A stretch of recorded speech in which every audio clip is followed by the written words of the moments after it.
మరోవైపు ఉమామహేశ్వరరావు బాధితులు ఒక్కొక్కరు బయటకు వస్తున్నారు.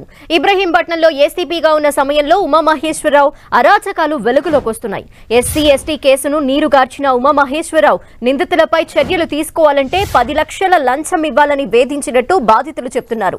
లంచం ఇవ్వకుంటే తమపై రివర్స్ కేసులు పెట్టి వేధించారని బాధితులు ఆందోళన వ్యక్తం చేశారు. తనను బూట్ కాళ్లతో తన్ని వేధింపులకు గురి చేశారని ఓ బాధితుడు ఇవాళ ఏసీబీకి ఫిర్యాదు చేశారు.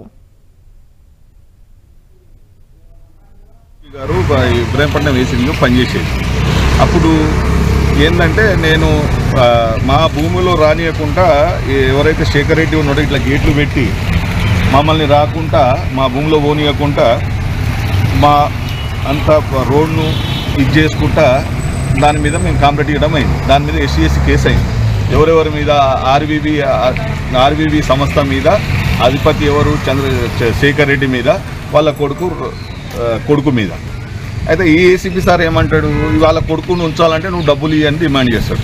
అంటే నేను ఎందుకు ఇవ్వాలి సార్, ఆల్రెడీ ఇవన్నీ సాక్ష్యం ఉన్నాయి కదా, ఇవన్నీ ఫొటోస్ ఉన్నాయి కదా, ఇవి నడవవు రాబోయ్, ఏం చేస్తావు రాబోయ్ అని చెప్తే అప్పుడు నేనే డబ్బులు ఇవ్వను సార్ అన్న.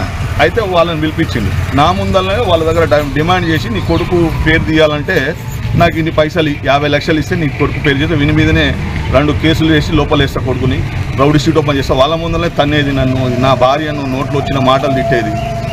తిట్టితే ఇక నేనేం చేయలేకపోతుంటే ఈ విధంగా ఇప్పుడు ఆయన మీద రైట్స్ అయినా తెలవంగానే నేను వచ్చి నా బాధ ఏసీబీ వాళ్ళకి చెప్పడానికి వచ్చింది.